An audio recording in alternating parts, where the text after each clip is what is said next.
안녕하세요. 예수목장교회 이노윤 목사입니다.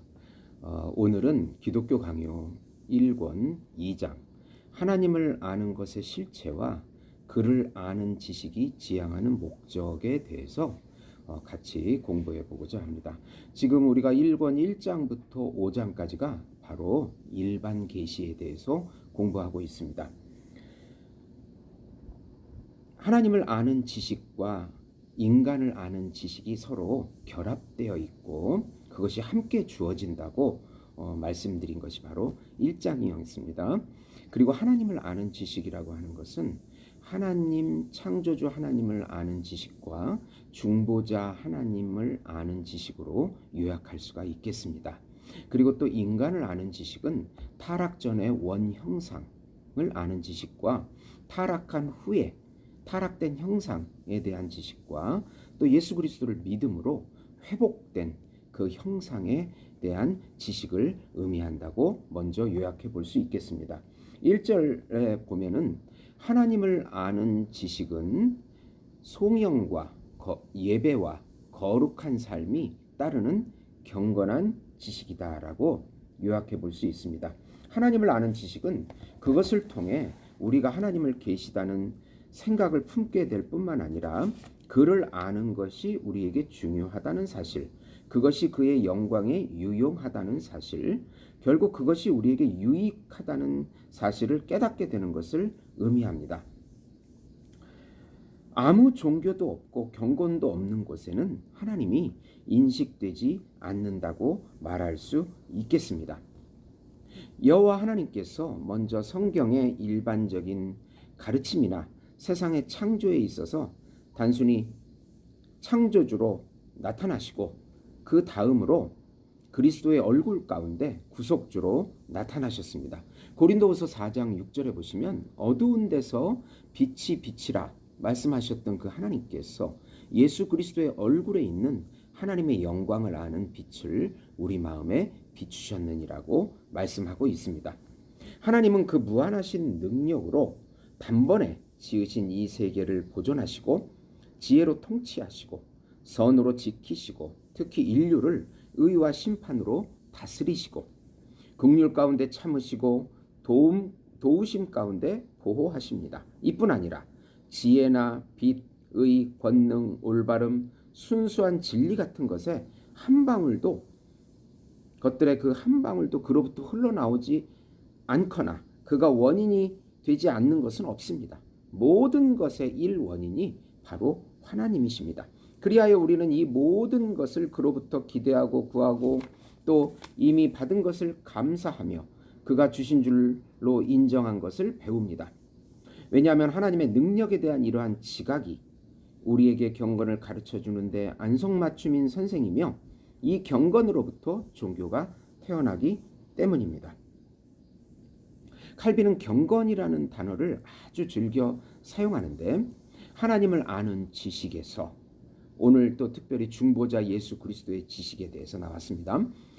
나중에 이제 구체적으로 알게 되겠지만은 이 하나님을 아는 지식에서 바로 경건이 나오게 됩니다. 이 또 경건은 자발적인 두려움, 경외라는 뜻과 또 사랑의 교제라는 그런 의미가 들어 있습니다. 그래서 거기서 바로 참 종교가 나오게 되는 것입니다. 내가 경건이라고 부르는 것은 하나님을 향한 사랑과 결합된 경외심인데 하나님의 은총을 아는 지식이 그것을 불러일으킨다. 이렇게 말씀하고 있습니다. 네.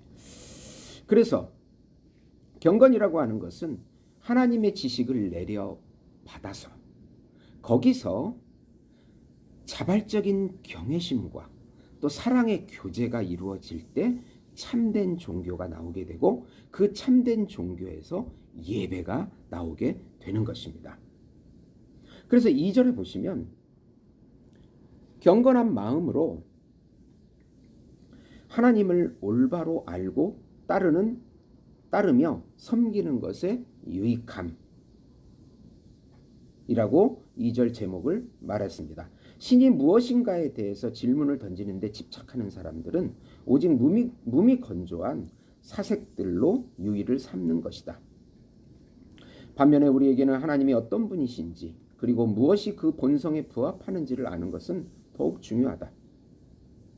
그 당시 에피쿠르스 학파, 스토아 학파, 하나님에 대해서, 하나님에 관해서 그렇게만 말하지 하나님과의 깊은 경외심이나 또 하나님과의 깊은 교제를 전혀 즐기지 못합니다. 그것은 아무런 영적인 유익을 얻지 못한다고 칼빈은 말하고 있습니다. 하나님을 아는 지식은 유익함이 있어야 되는데 그것은 우리를 가르쳐 두려움과 경외심을 갖도록 해야 한다는 것입니다. 두 번째로 그것을 지도자와 선생을 삼아서 하나님으로부터 모든 선한 것이 주어지기를 간구하고 그렇게 받은 것은 그가 주신 줄 여겨야 한다는 사실을 배워야 합니다. 하나님을 알아서 하나님이 주신 모든 선한 것, 하나님의 진리, 하나님의 복된 것들을 그 선한 것들을 받아 누릴 수 있어야만 그것이 바로 참된 경건이 되는 것입니다. 경건의 유익함이 되는 것입니다. 경건한 마음은 자기 마음대로 하나님을 몽상하지 않고 오직 한 분 참 하나님만을 바라보기 때문입니다. 그리고 자기에게 좋아 보이는 것이 무엇이든지 가리지 않고 하나님께 덧붙이려 하지 아니하고 그가 친히 자기를 드러내시는 대로 받아들이는 것에 만족합니다. 하나님의 계시를 그대로 받아들이는 것을 만족합니다. 무모한 만용을 부려서 그의 뜻을 넘어서서 잘못된 길로 나아가 방황하지 않도록 모든 심혈을 기울여 항상 주의합니다. 그 당시 헛된 철학자들, 헛된 사상가들, 스토아 학파 같은 경우는 이 우주의 질서의 원리를 로고스로 보고 그렇게 만물을 다스리는 원리를 로고스로 보면서 그렇게 주장을 했습니다. 그러나 하나님과의 깊은 교제는 전혀 하나님과의 깊은 교제를 통한 하나님의 축복을 전혀 받아 누리지 못한 것입니다. 또 그 당시에 신비주의 같은 하나님의 계시를 넘어서서 자기가 하나님께 도달하려고 하는 그런 잘못된 태도들도 볼 수 있습니다. 경건한 마음은 모든 것이 하나님의 다스림을 받는다는 것을 알기 때문에 그가 우리 자신을 위한 교사요 보호자가 되신다는 것을 믿으며 그리하여 우리 자신의 전부를 그를 믿는 믿음에 드린다. 여기서 믿음이라는 개념이 나오게 됩니다. 하나님을 아는 지식에서 하나님의 경건이 나오게 되고 그 경건은 자발적인 두려움과 사랑의 교제, 깊은 교제로 축복을 누리게 되고 거기서 믿음을 통하여 참된 종교가 나오게 되고 거기서부터 또 하나님께 예배하는 것이 나오게 되는 것이 칼빈이 주장하는 논리적인 구조입니다. 경건한 마음은 하나님이 모든 선한 것의 조성자라는 것을 알고 있기 때문에 만약 무엇이 짓누르거나 무엇이 부족하면 곧바로 그로부터 능력을 기대하고 그의 도움을 받는 자리로 피한다. 경건한 마음은 하나님의 선하시고 자비로우신 분이라는 것에 감동되어 있기 때문에 확실한 신뢰를 가지고 그를 의지하며 그의 관용 속의 모든 악한 것을 치료하는 약이 준비되어 있다는 것을 의심하지 않는다. 경건한 마음은 하나님을 여호와 아버지로 인식하고 또한 그를 고귀하게 세우기 때문에 모든 것 위에 주어진 그의 명령을 헤아리고 그의 어미를 바라보고 그에게 영광을 더하도록 마음을 쓰고 그의 명령들에 순종한다.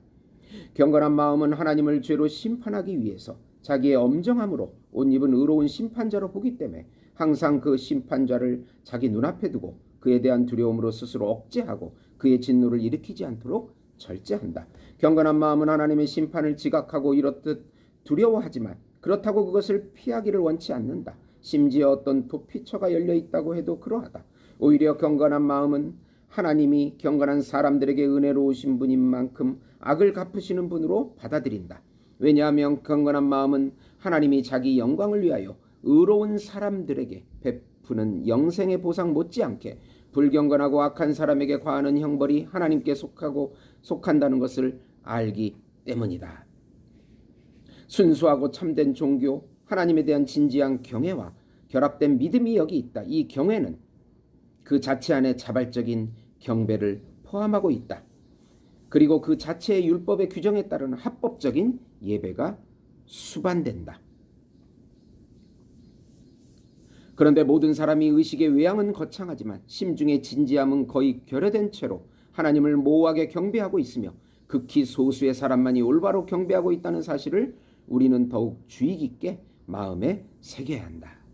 오늘 이 장의 말씀을 요약하면 하나님을 아는 지식과 인간을 아는 지식은 바로 올바른 경건을 만들어내고 그 경건은 또 자발적인 두려움이라고 하는 경외와 하나님과의 깊은 사랑의 교제를 누림으로 해서 하나님의 선한 것을 모두 맛보게 하고 거기에 참 종교가 나오게 되고 또 참된 예배가 만들어지게 된다고 창조된다고 칼빈은 주장하고 있는 것입니다.